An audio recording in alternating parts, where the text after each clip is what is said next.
छात्राओं को नमस्कार।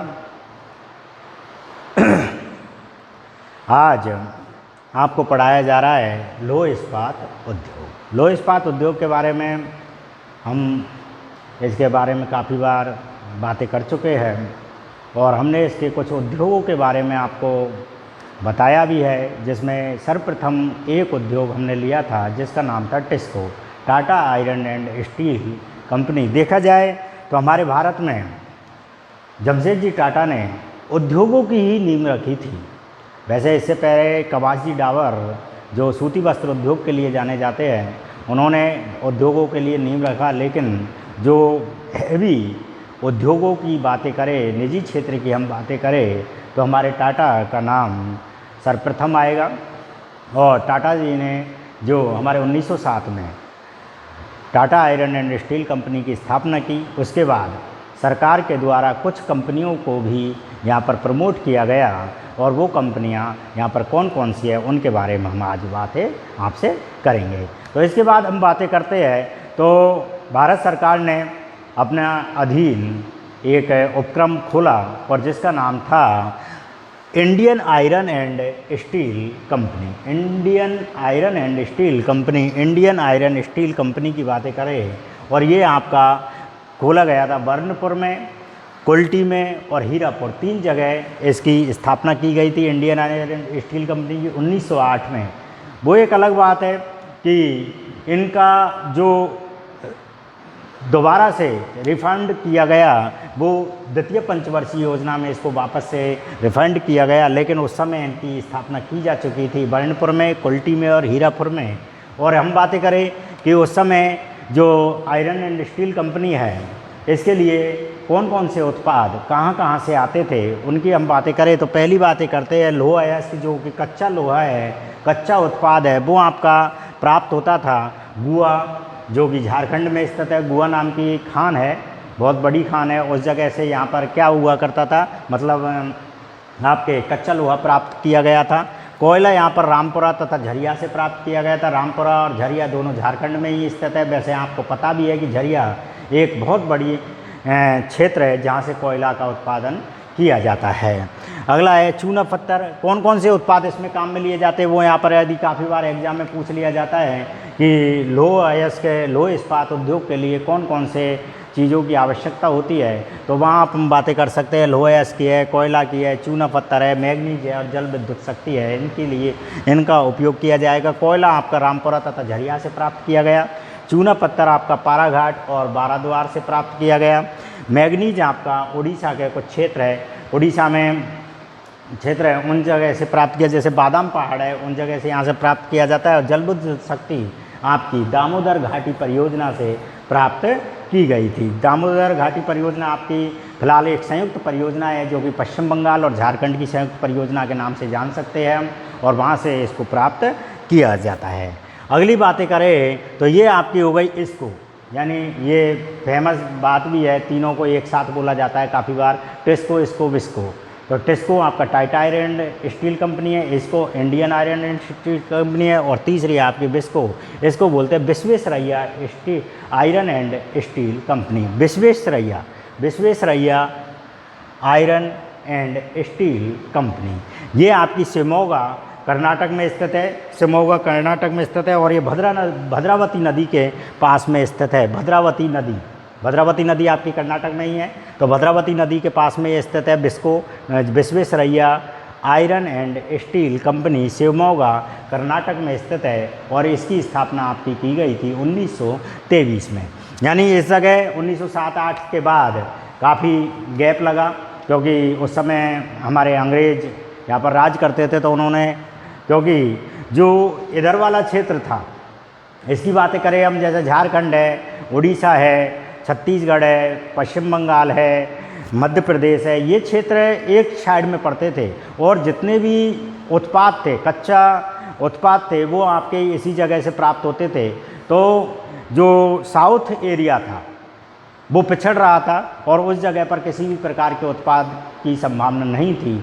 तो वहाँ पर ये कंपनी खोली गई और वहाँ से स्थानीय क्षेत्रों से कुछ उत्पाद लिए गए, साथ ही ट्रांसपोर्टेशन के द्वारा वहाँ तक भी ये पहुंचाए गए। उस समय रेल यात्रा चालू हो चुकी थी, तो रेल के द्वारा भी वहाँ पर पहुंचाए जाते थे। लोअर अयस्क के यहाँ पर कैमनगुंडी जगह है, जो कि आपकी एक फेमस पहाड़ी है जिसका नाम आप काफ़ी बार भी सुन चुके हो, जिसका नाम है बाबा बूदन की पहाड़ियाँ।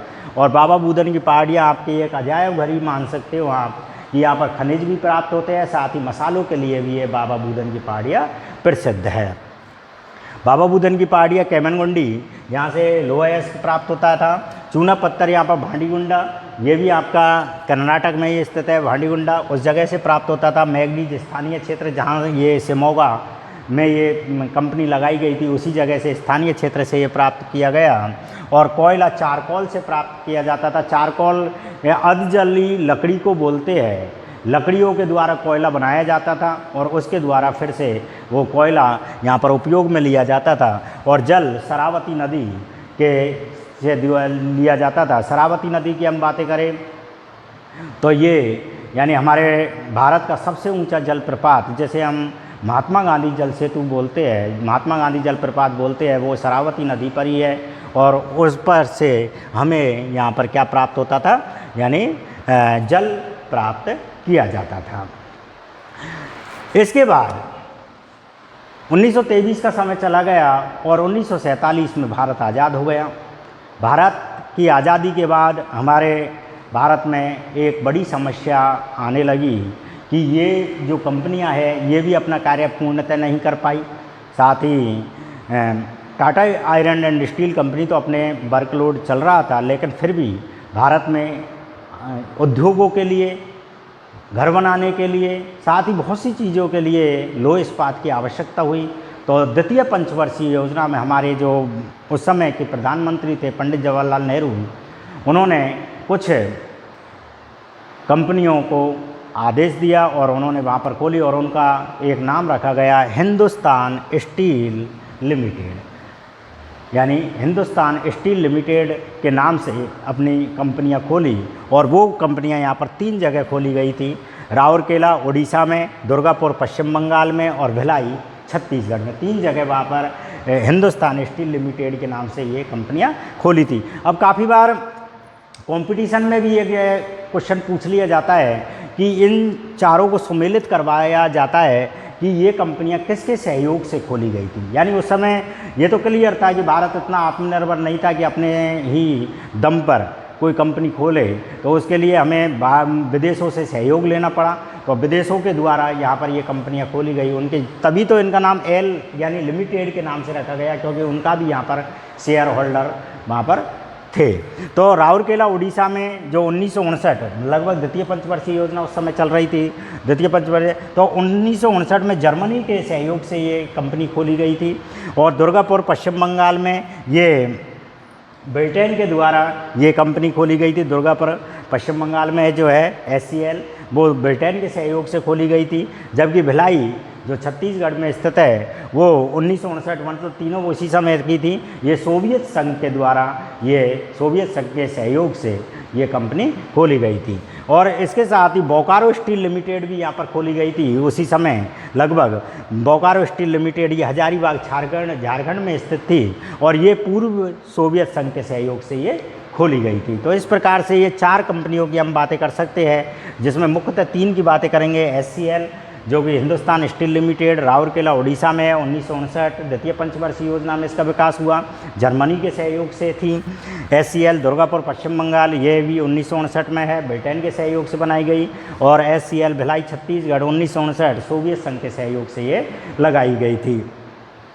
अब बातें करते हैं हम कि इनके लिए कच्चा माल कहाँ से प्राप्त होता था। तो हम पहली बातें करेंगे राउरकेला उड़ीसा की। राउरकेला उड़ीसा की यदि बातें करें तो इसके लिए जो कच्चा लोहा आता था वो आपका आता था बरसुआ की खानों से। बरसुआ की खान आपकी उड़ीसा में ही स्थित है। बरसुआ की खानों से कच्चा लोहा यहाँ प्राप्त किया जाता था, जबकि कोयला यहाँ पर बोकारो और झरिया, वही आपके झारखंड से प्राप्त किया जाता था। बोकारो और झरिया उस जगह से आता था। जबकि जो आपका मैग्नीज है वो बाराम ज़्यादा के नाम से एक जगह है, वो स्थानीय लोगों के द्वारा आपकी राउरकेला से ही प्राप्त की जाता था।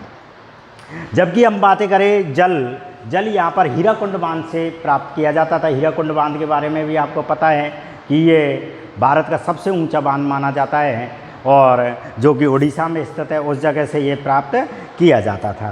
तो अगली हम बातें करेंगे दुर्गापुर पश्चिम बंगाल की, जो कि ब्रिटेन के सहयोग से ये लगाया गया था।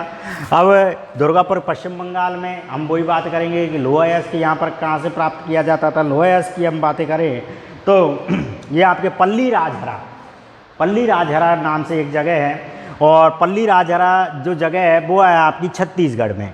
तो छत्तीसगढ़ से पल्ली राजहरा जगह नाम से आपको दुर्गापुर के लिए कच्चा लोहा प्राप्त किया जाता था। साथ ही हम बातें करें कि ये भिलाई कहाँ पर स्थित है, तो यदि हम बातें करें कलकत्ता से मुंबई जो रेल मार्ग है, कैलकाटा से बॉम्बे के बीच में ये जगह पड़ेगी आपकी दुर्गापुर पश्चिम बंगाल की, तो उस जगह पर ये स्थित है।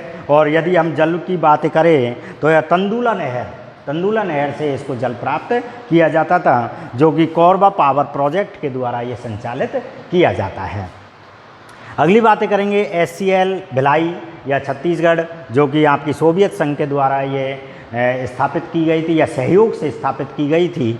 तो ये आपकी इस जगह के लिए जो लोहा अयस्क प्राप्त किया जाता था वो आपका किया जाता था गुआ की खानों से।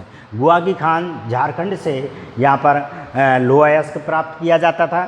दूसरी बातें करें हम कि कोयला, वही आपका झरिया है, झरिया आप नाम बिल्कुल रट लो, झरिया झारखंड से यहाँ पर कोयला प्राप्त किया जाता था। जबकि जल विद्युत की बातें करें तो दामोदर वैली कॉरपोरेशन के द्वारा ये प्राप्त किया जाता था। दामोदर वैली का पता ही है आपको कि ये कहाँ पर स्थित है, ये पश्चिम बंगाल और झारखंड की एक संयुक्त परियोजना है। तो उस जगह से यहाँ पर जल विद्युत प्राप्त किया जाता था। अब बातें करेंगे हम बोकारो स्टील लिमिटेड की। तो बोकारो स्टील लिमिटेड की हम बातें करें तो ये हजारीबाग झारखंड में स्थित है और ये पूर्व सोवियत संघ के सहयोग से ये लगाया गया था। और इस जगह की यदि हम बातें करें तो यहाँ पर जो लोहा अयस्क प्राप्त किया जाता था वो किरूबिरू ये जगह है, किरूबिरू काफ़ी बार आएगा, किरूबिरू की खानों से ये प्राप्त किया जाता था, किरूबिरू की खानों से। और जब कोयला आपका बोकारो या झरिया से ये आपको प्राप्त किया जाएगा ही, झारखंड झरिया या बोकारो से प्राप्त किया जाएगा। और इस प्रकार से हम इसकी बातें कर सकते हैं। अगली बातें इसमें करेंगे जल विद्युत परियोजना की, कि जल विद्युत यहाँ पर कहाँ पर प्राप्त होता था। तो जल विद्युत आपका यही आपके दामोदर घाटी वैली से प्राप्त किया जाएगा, क्योंकि ये झारखंड और पश्चिम बंगाल की संयुक्त परियोजना थी, तो इस चक्कर में ये यहाँ से प्राप्त किया जाता था। ये अधिकांश जो उद्योग थे ये आपके भारत के उत्तरी पूर्वी में स्थित थे और मध्य में स्थित थे। लेकिन मैंने पहले भी बोला था कि साउथ में इंडस्ट्रियों की कमी आई। सिर्फ एक विश्वेश्वरैया स्टील लिमिटेड की हम बातें करें और सब की बातें करें तो ये लगभग आपके उत्तर पूर्व में स्थित थी। तो सलेम यहाँ पर तमिलनाडु में स्थित है, इस जगह पर एक संयंत्र खोला गया सलेम इस्पात संयंत्र लिमिटेड, और ये तमिलनाडु में स्थित था। और इसकी बातें करें तो ये लगभग आपको 1992 में खोला गया, ज़्यादा नया नहीं है ये, यानी ज़्यादा पुराना नहीं है, अभी खोला गया था 1992 में। उस समय सलेम इस्पात संयंत्र के नाम से तमिलनाडु में खोला गया था। लेकिन समस्या इस जगह की ये की है कि यहाँ पर कोयला या लोहा अयस्क कहाँ से प्राप्त किया जाए, तो आपके इनके लिए जो लोहा अयस्क प्राप्त किया जाता था वो आपके इसी जगह से प्राप्त किया जाता। लोहा अयस्क आपका गुआ से प्राप्त किया जाता था, जबकि जो आपका कोयला है वो आपका झरिया की खानों से ही प्राप्त किया जाता था। वही आपकी साउथ की इंडस्ट्रीज आपकी दूसरी आ रही है यहाँ पर विशाखापट्टनम, जो कि आंध्र प्रदेश में स्थित है विशाखापट्टनम। और उस जगह के लिए भी कोयला कुछ क्षेत्रों में आपके स्थानीय क्षेत्रों से ही यहाँ पर लोहा अयस्क और कोयला प्राप्त कर दिया जाता था। जैसे हासपेट क्षेत्र है, सिंगरौली क्षेत्र है, ये आपके विशाखापट्टनम मतलब आंध्र प्रदेश में ही आते हैं, उस जगह से ये प्राप्त किया जाता था। और आपकी एक जगह है विजयनगर, जो कर्नाटक में स्थित है, ये भी आपकी कर्नाटक में स्थित है। और इस जगह भी आपके स्थानीय क्षेत्रों से ही लोहा और कोयला प्राप्त किया जाता था। और इस जगह से कुछ कमी रह जाती है तो वो आपकी झरिया और गुआ की खानों से यहाँ पर प्राप्त किया जाता था। तो इस प्रकार से ये 10 उद्योग बड़े बड़े हैं जो कि आज भी संचालित है, और ये मुख्यतः आपकी लौह इस्पात के मामले में भारत को आज चौथे स्थान पर रख रखा है इन्होंने, जो भारत पूरे वर्ल्ड में आज चौथे स्थान पर है और चौथे स्थान पर भी अपनी स्थिति मजबूत बनाए हुए है। तो यदि आगे रहा तो शायद ये आगे भी आ सकता है।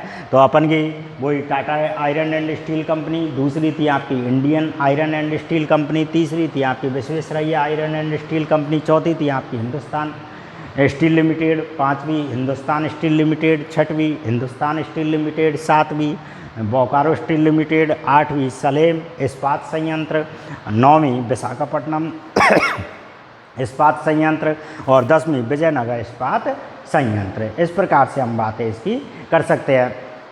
अब हम अगली बातें यदि हम इसमें करें कि भाई उद्योग तो आपके इतने खुले हैं, लेकिन इनकी समस्याएं क्या क्या हो सकती है, तो समस्याओं की यदि हम बातें करें तो ज़्यादातर जो इस्पात उद्योग है आज बीमारू स्थिति में पड़े हुए हैं और सरकार का इनकी ओर ध्यान कम है, तो बीमारू हो जाना भी एक बड़ी समस्या है।